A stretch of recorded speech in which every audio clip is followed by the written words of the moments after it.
नमस्कार, मैं हूं आपके साथ इश्तियाक अहमद और आप देख रहे हैं आर्य न्यूज। स्वागत है आपका उत्तराखंड के बुलेटिन में। रुक करेंगे तमाम खबरों की तरफ। उत्तराखंड में कोरोना के बढ़ते संक्रमण को देखते हुए मुख्यमंत्री पुष्कर सिंह धामी ने अपने सभी सार्वजनिक कार्यक्रम में स्थगित कर दिए और वहीं शनिवार को मुख्यमंत्री धामी ने सोशल मीडिया पर ये जानकारी साझा की और उन्होंने लिखा कि कोविड-19 के बढ़ते संक्रमण के दृष्टिगत आज के सारे कार्यक्रम स्थगित कर रहा हूं और पिछले 24 घंटों में देश में कोरोना संक्रमण के 1,41,000 मामले सामने आए हैं। और वहीं उत्तराखंड की बात करें तो राज्य में 814 मामले सामने आए हैं और उत्तराखंड में कोरोना संक्रमित का ग्राफ तेजी से बढ़ रहा है और बीते 24 घंटे में 814 नए संक्रमित मरीज मिले, जबकि 147 मरीज स्वस्थ भी हुए हैं और सक्रिय मरीजों का आंकड़ा 2000 को पार हो गया और पिछले 7 दिन में संक्रमित मामलों में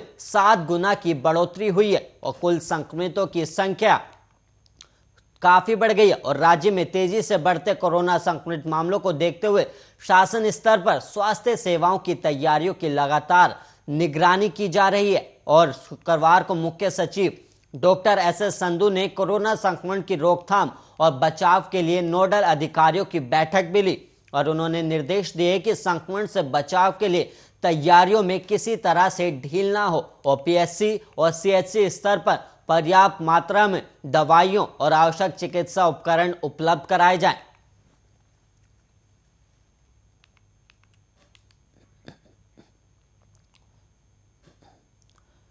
उत्तराखंड वन विभाग के अधिकारियों के तबादले की फाइनल सूची जारी होने जा रही है और पिछले लंबे समय से इसको लेकर कवायद चल रही थी, लेकिन विभागीय मंत्री की व्यस्तता के चलते इसको फाइनल अनुमति नहीं मिल पा रही थी और ऐसे में अब आईएफएस अधिकारियों के स्थानांतरण से जुड़ी अंतिम सूची तैयार कर ली गई है, जिसे जल्द ही जारी किया जाएगा। और उत्तराखंड वन विभाग में आईएफएस अधिकारियों को लेकर स्थानांतरण की अंतिम सूची तैयार कर ली गई और उम्मीद है कि मुख्यमंत्री से अंतिम सहमति मिलने के बाद इस सूची को जारी भी कर दिया जाएगा। और इसके अलावा आपको बता दें कि राज्य में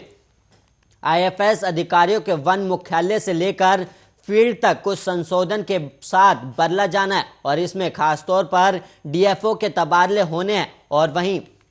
आपको बता दें कि आईएफएस अधिकारियों के तबादले से जुड़ी फाइनल सूची जारी होने की बात कह चुका है और अब चुनावी आचार संहिता से ठीक पहले इस अंतिम सूची को मुख्यमंत्री के अनुमोदन के बाद जारी किया जाएगा और उम्मीद है कि कुछ ही घंटों बाद तबादले की सूची जारी कर दी जाएगी।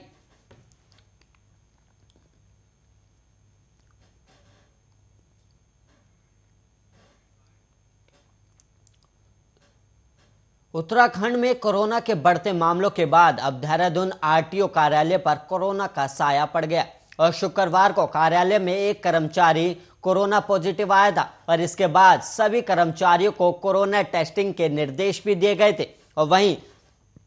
सुबह आरटीओ दिनेश पटोई की रिपोर्ट पॉजिटिव आई है और बाकी कर्मचारियों की शाम तक रिपोर्ट आ जाएगी और देश के साथ ही उत्तराखंड में कोरोना संक्रमित मरीज बढ़ते ही जा रहे हैं। और शुक्रवार को देहरादून आरटीओ में उस वक्त हड़कंप मच गया था जब कार्यालय के एक लिपिक कर्मचारी में कोरोना संक्रमण की पुष्टि हुई थी और जिसके बाद आनन फानन में तत्काल प्रभाव से आम जनता के लिए आरटीओ कार्यालय को बंद कर दिया गया। और वहीं दूसरी तरफ कार्यालय के अन्य अधिकारियों और कर्मचारियों में कोरोना संक्रमण की आशंका को देखते हुए तत्काल प्रभाव से आरटीओ कार्यालय के सभी अधिकारियों और कर्मचारियों की कोरोना जांच भी कराई गई थी। और आरटीओ द्वारका प्रसाद ने बताया कि शुक्रवार को कार्यालय में कर्मचारी पॉजिटिव आने के बाद कार्यालय तत्काल आम जनता के लिए बंद कर दिया गया था और साथ ही सभी कर्मचारियों की कोरोना जांच भी कराई गई, जिनकी रिपोर्ट शाम तक आएगी। और वहीं आरटीओ दिनेश ने प्राइवेट कोरोना जांच कराए तो उनकी सुबह में रिपोर्ट पॉजिटिव पाई गई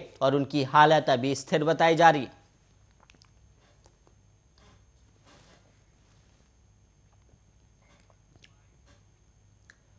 उत्तराखंड विधानसभा चुनाव को लेकर सभी राजनीतिक पार्टियां जोर शोर से तैयारियों में जुटी हुई है और चुनाव के नजदीक आते ही सभी पार्टियां अपना दम भर रही है और इसी के चलते बीजेपी ने पूरे प्रदेश में सैकड़ों योजनाओं के शिलान्यास और उद्घाटन के रूप में मेगा इवेंट किया और इसके तहत देहरादून और मसूरी समेत राज्य की सभी विधानसभा सीटों में कार्यक्रमों का आयोजन किया गया और विधानसभा चुनाव के मद्देनजर सभी राजनीतिक दल पूरी तरह से सक्रिय हो गए और चुनाव के मद्देनजर कभी भी आदर्श और आचार संहिता लागू हो सकती है, जिसके दृष्टिगत प्रदेश भर के 70 विधानसभा क्षेत्रों में बीजेपी सरकार का मेगा इवेंट कार्यक्रम आयोजित किया गया, जिसके लिए मुख्यमंत्री पुष्कर सिंह धामी खुद अपने विधानसभा क्षेत्र में पहुंचे और इसी क्रम में सभी विधानसभा क्षेत्रों में विधायकों और कार्यकर्ताओं द्वारा एक कार्यक्रम आयोजित किया गया, जिसमें वर्चुअल रूप से मुख्यमंत्री पुष्कर सिंह धामी ने सभी विधानसभा क्षेत्रों में संबोधन किया और इसी क्रम में राजधानी देहरादून के राजपुर विधानसभा क्षेत्र और मसूरी विधानसभा सीट में भी विधायकों की ओर से कार्यक्रम का आयोजन किया गया। दरअसल इस कार्यक्रम के जरिए बीजेपी विधानसभा सीटों में विकास कार्यों के शिलान्यास और लोकार्पण कर कार्यकर्ताओं को सरकार की उपलब्धियां संबंधी जानकारी दे रही है, ताकि सरकार की उपलब्धियों को कार्यकर्ता जन जन तक पहुंचा सके।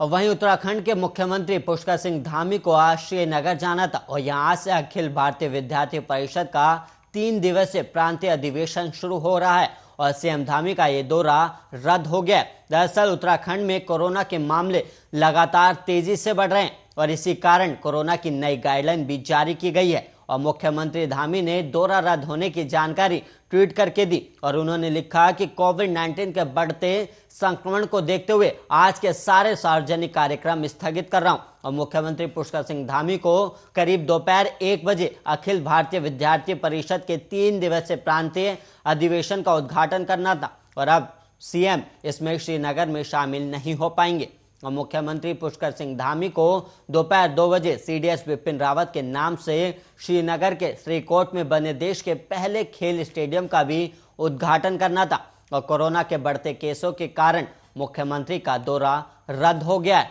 हालांकि देर रात से उत्तराखंड में बारिश भी जारी है और मौसम इतना खराब है कि वायु मार्ग से आवागमन संभव नहीं है और सीएम धामी इन सारे कार्यक्रमों में वर्चुअल शामिल हो सकते हैं।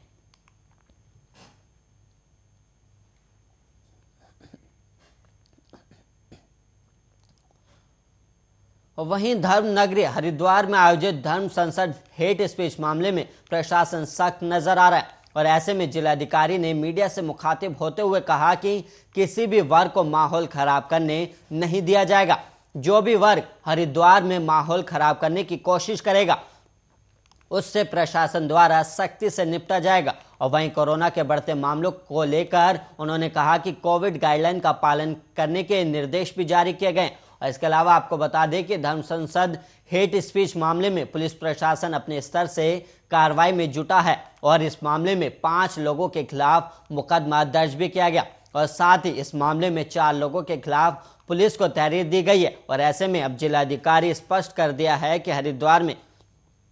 किसी भी सूरत में माहौल खराब नहीं होने दिया जाएगा और साथ ही अराजक तत्वों से सख्ती से निपटा जाएगा। और वहीं जिलाधिकारी ने बताया कि राज्य में बढ़ते कोरोना संक्रमण को लेकर राज्य स्तर पर अधिकारियों की बैठक हो रही है और पूरे जिले में कोरोना संक्रमण को लेकर स्वास्थ्य विभाग द्वारा लोगों की जांच भी की जा रही है और आगामी दिनों में मकर संक्रांति स्नान पर्व को लेकर हरिद्वार में जुटने वाली श्रद्धालुओं की भारी भीड़ को मद्देनजर रखते हुए शासन स्तर पर आसीन अधिकारियों को निर्देशित किया गया है।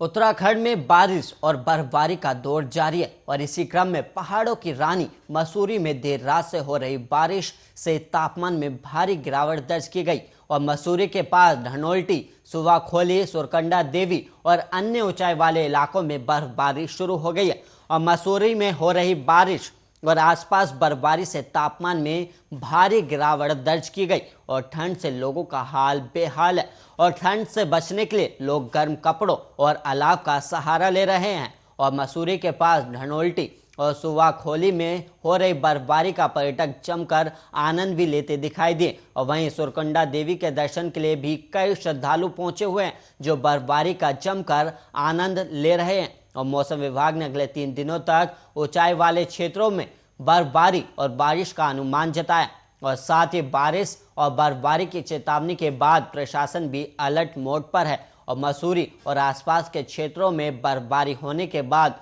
पर्यटकों की भीड़ होने की संभावना है, जिसको लेकर पुलिस द्वारा व्यवस्था को व्यवस्थित करने को लेकर तैयारी शुरू कर दी गई है।